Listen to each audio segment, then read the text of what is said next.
Bonjour à tous, je suis ravie de vous retrouver pour une nouvelle édition sur Monaco Info. Voici les titres de ce journal.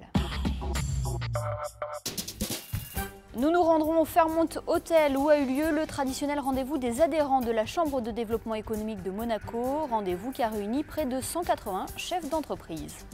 Aketudine a ouvert ses portes au public ce mercredi, l'occasion pour les visiteurs de découvrir les différentes activités de cette maison de retraite médicalisée. L'AS Monaco reçoit Le Mans vendredi, une rencontre à enjeu puisque l'ASM peut être champion suivant le résultat. Et puis à quelques jours du Grand Prix de Formule 1 de Monaco, les commissaires de course de l'Automobile Club de Monaco se sont réunis une dernière fois pour un ultime briefing. Avant de développer ces titres, nous ouvrons ce journal avec ces images des premières épreuves du concours de langue monégasque. Près de 1500 élèves de la 7e à la terminale sont concernés par ce concours. Un concours qui existe depuis plus de 30 ans maintenant. À l'issue de cette épreuve, les meilleurs d'entre eux passeront à tour de rôle devant un jury pour les épreuves orales. Près de 180 chefs d'entreprise se sont réunis mercredi au Fairmont Hotel pour le traditionnel rendez-vous des adhérents de la CDE, l'occasion pour eux de tisser des liens, mais également de découvrir les initiatives de la Chambre de développement économique de Monaco. Élodie Messager vous en dit plus. Faciliter les échanges entre les entrepreneurs monégasques, leur permettre de renforcer leur réseau de connaissances et de tisser de nouveaux liens, c'est un des objectifs des rendez-vous des adhérents de la Chambre de développement économique. 180 chefs d'entreprise ont répondu présents mercredi au Fairmont Hotel.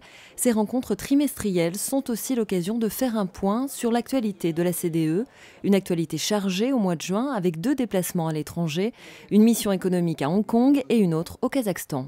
Le Kazakhstan est un pays de matières premières qui se soucie aujourd'hui énormément de tout ce qui est environnemental. Donc nous allons apporter le savoir-faire monégasque en matière d'environnement qui, je crois, est quelque chose qui est tout à fait proche au niveau international. Deuxièmement, nous allons aussi développer tout notre réseau de savoir-faire, de gestion de patrimoine immobilier et de valeurs mobilières. Et enfin, il y a une partie tourisme de luxe qui intéresse énormément nos amis kazakhs et le savoir-faire de Monaco là aussi est indéniable. Hong Kong est certainement avec Monaco l'un des endroits où les prix de l'immobilier sont les plus élevés dans le monde.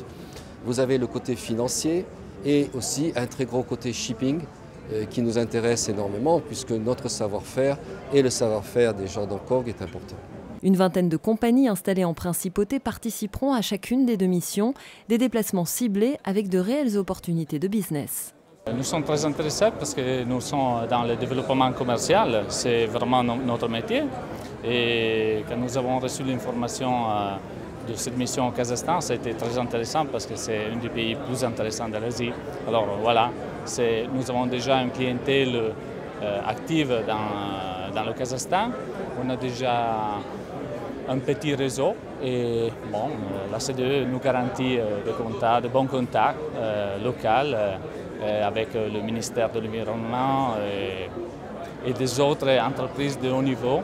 Alors c'est pour nous l'occasion d'y aller, de partir. Je voudrais bien aller à Hong Kong de nouveau. Je crois qu'il y a beaucoup de choses qu'on peut faire là. C'est un centre de finances de l'Orient. Et alors, comme Monaco, nous avons beaucoup en commun avec Hong Kong spécialement, mais aussi avec Shanghai et Beijing. Et j'ai déjà pris pas mal de rendez-vous. On va être là 4 jours. Et j'ai beaucoup d'espérance que ce voyage sera bénéfice pour notre compagnie.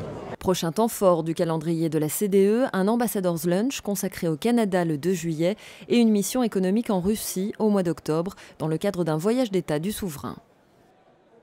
La résidence Aketudine a ouvert ses portes au public mercredi. Les visiteurs ont pu se renseigner sur les différentes activités de cette première maison de retraite médicalisée en principauté.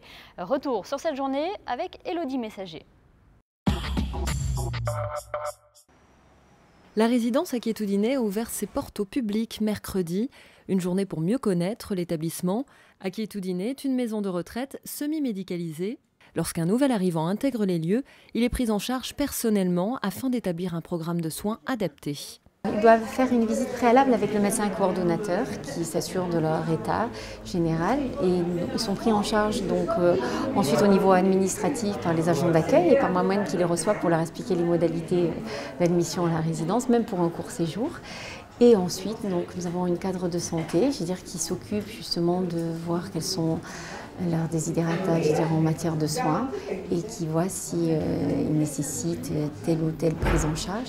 Après, il y a les gouvernants, donc nous avons un service hôtelier excellent, qui prend en charge donc, les résidents avec tout un questionnaire sur les menus qu'ils désirent avoir. L'établissement compte actuellement une 60aine de résidents. Le personnel médical assure une surveillance 24 heures sur 24. Mais cette maison de retraite est avant tout un lieu où il fait bon vivre. Les sorties et les activités proposées sont nombreuses. L'ambiance est très bonne. Oui. Très bon, les gens sont très gentils. Et tout le monde, on s'amuse. Les activités, il y en a énormément. Énormément, aussi bien le matin que les après-midi. Une chose assez curieuse, qui ne se fait pas ailleurs, c'est qu'il y a les sorties accompagnées.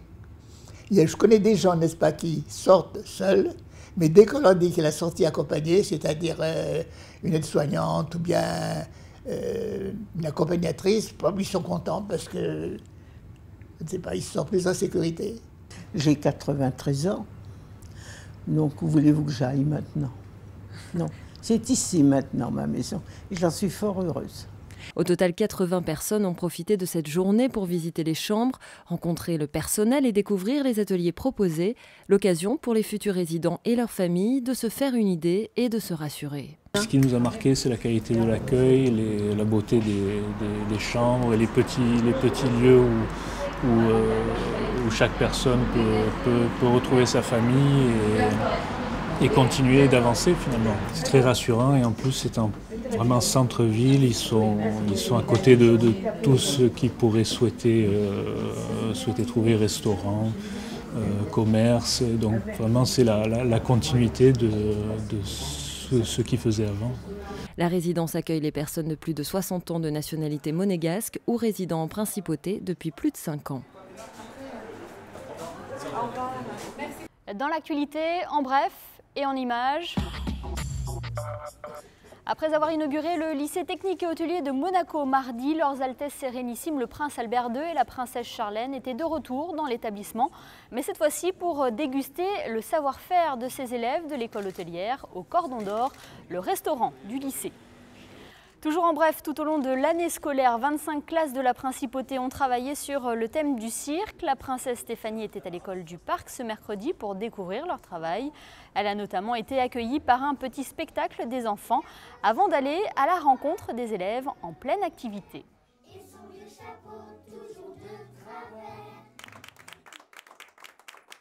Une nouvelle association vient de voir le jour en Principauté. Elle s'adresse aux jeunes et futurs parents. Créée en mars 2013, l'association Patati et Patatra projette d'ouvrir un lieu destiné à l'accueil des familles afin de répondre notamment aux préoccupations de ces jeunes mamans et papas. Plus d'explications dans ce reportage. Une nouvelle association vient de voir le jour en Principauté. Elle s'adresse aux jeunes et aux futurs parents. Créée en mars 2013, Patati et Patatra projette d'ouvrir un lieu destiné à l'accueil des familles. Objectif, renforcer le lien parents-enfants, mais aussi répondre aux préoccupations des jeunes mamans ou papas. Je me suis inspirée des Maisons Vertes de Françoise Dolto. Elle est psychanalyste et pédiatre. Elle a monté sa première maison verte pour un lieu d'accueil parents-enfants à Paris en 1979. Et j'ai voulu donc créer la même chose à Monaco, car il n'en existe pas. J'ai apporté ma touche personnelle en proposant aussi des ateliers, des conférences autour de la parentalité. Devenir parent, un rôle pas toujours simple à endosser. Beaucoup de questions se posent et il est souvent réconfortant d'avoir des conseils. Maintenant, on s'aperçoit que les parents sont souvent seuls et Et ils se trouvent dans des situations où ils ne peuvent pas parler. Et c'est là où nous intervenons pour amener des choses tout à fait simples. En fait, une maman sait très bien ce qu'elle doit faire, un papa aussi. Et là, il y a beaucoup de questions. Est-ce que je suis une bonne mère? Est-ce que je suis un bon père? Est-ce que ici? Est-ce que là? Et donc, nous, notre but en tant que psychanalyste, et notamment la petite enfance, c'est de pouvoir justement mettre des mots sur tout cela et permettre ce détachement, ce décollement qui va permettre, donc, je vous l'ai déjà dit tout à l'heure, à ce que l'enfant devienne autonome. Lors d'une conférence organisée au Novotel, les parents ont pu partager leur point de vue, mais également faire des propositions pour améliorer les offres de l'association. Moi, je suis maman de 2 petits garçons qui ont 2 ans et demi et 4 ans et demi, et maman au foyer. Et c'est vrai que, outre la halte garderie où ils vont 2 fois par semaine, enfin, où mon petit va 2 fois par semaine, puisque mon grand est à l'école maintenant, le reste de la semaine, je suis un peu toute seule et ça serait l'avantage de pouvoir rencontrer d'autres parents qui sont avec des enfants en bas âge, faire des activités et puis voilà, rencontrer du monde surtout. Le prochain rendez-vous devrait se tenir au printemps. Il s'agira d'un atelier Gym Poussette. Le cycle de conférences devrait lui démarrer au mois de septembre. Parlons sport à présent et plus précisément de football. Le championnat de Ligue 2 touche à sa fin. L'AS Monaco reçoit vendredi à 20h30 Le Mans, le dernier match de la saison au stade Louis II. Il s'agit là d'une rencontre importante car l'ASM peut décrocher le titre de champion devant ses supporters. Les enjeux de cette partie, c'est avec Frédéric Elion. Une victoire contre Le Mans et l'ASM décrocherait son premier titre en professionnel depuis 10 ans et un succès en Coupe de la Ligue face à Sochaux. Déjà assurés de jouer en Ligue 1 la saison prochaine, les joueurs de Claudio Ranieri ont l'occasion de devenir champions dès vendredi soir devant leurs supporters. Pour cela, Monaco devra battre Le Mans, une équipe qui lutte pour ne pas descendre en national. Les Manceaux comptent un point d'avance sur le 18e mais possèdent la pire différence de but du championnat. Malgré cela, l'entraîneur de l'ASM espère que ses joueurs feront preuve de sérieux afin de fêter le titre devant le public du Louis II. Nous voulons gagner contre Le Mans, nous voulons être champions et nous allons tout faire pour l'être dès vendredi soir. On veut remporter ce dernier match de la saison au Louis II pour les supporters. J'espère que les joueurs seront très concentrés.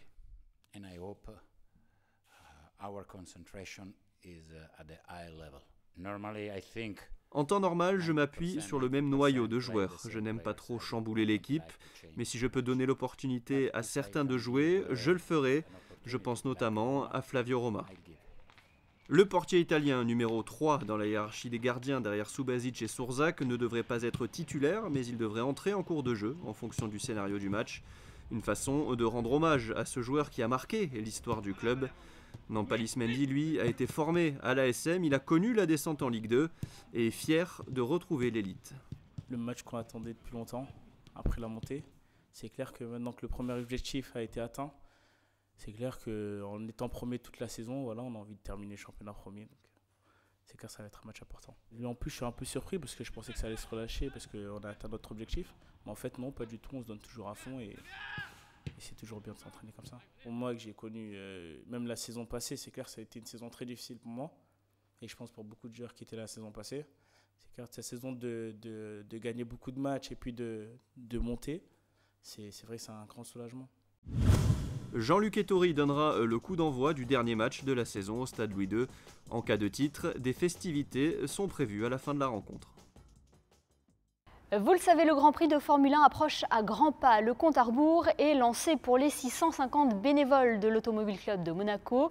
Lors d'une précédente édition, une équipe de Monaco Info avait suivi la préparation physique des commissaires de course de l'ACM.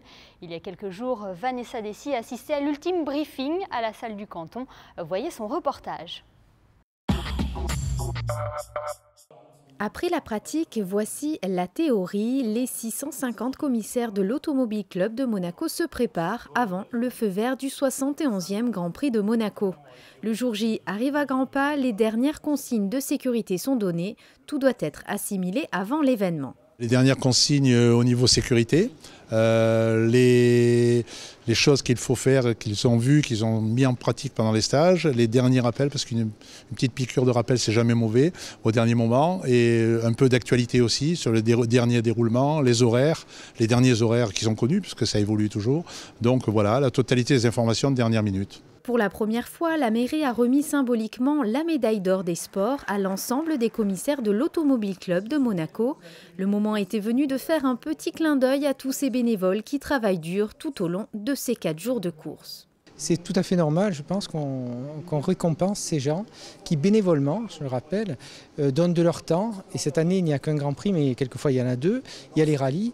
Et ils donnent leur temps, mais avec passion. Et la passion, chez eux, ça se concrétise par quelquefois aller sur la piste, bien sûr dans des règles bien définies et dans un protocole qui est bien sûr très organisé, mais qui vont sur la piste en même temps que les Formule 1 tournent. Donc c'est vraiment un engagement. Quand on parle d'engagement, les commissaires de l'ACM, et particulièrement de l'ACM, parce qu'on dit, et je pense que c'est vrai, je peux le confirmer, ce sont les meilleurs du monde. Donc on a la chance d'avoir ces gens. Ce soir à la salle du canton, c'était tout à fait normal que la mairie ait une petite pensée pour eux. Et c'est avec une grande fierté que l'organisation de l'ACM reçoit cette récompense cette année. Quand même, les récompenses, ça fait toujours plaisir. Je suis très honoré pour le corps des commissaires que M. le maire nous remette la médaille de la ville de Monaco à l'occasion de la réunion générale ce soir à la place du canton. Des pompiers, des carabiniers ou bien même des agents de police viennent prêter main forte à l'ACM comme chaque année durant l'épreuve. Qu'ils soient bénévoles ou professionnels, habitués ou novices, ils se réunissent surtout par passion. Je suis rentrée par parrainage et c'est une passion de la voiture et qui a fait que j'en suis là aujourd'hui. Déjà, c'est une ambiance extraordinaire. Les commissaires, il y a une amitié qui se forme. On reste amis même en dehors de l'Automobile Club. Ça, c'est déjà important. En plus, c'est la passion de l'automobile. Mon père le fait depuis plus de 35 ans. Et la passion m'est venue tardivement, mais je suis un mordu de voiture. Et habitant à Nice, je ne me verrai pas ne pas faire le Grand Prix de Monaco en tant que commissaire. C'est presque une obligation. Le Grand Prix de Monaco, c'est du 23 au 26 mai prochain et sachez que vous pourrez suivre l'événement en direct sur Monaco Info, commenté par Frédéric Robat.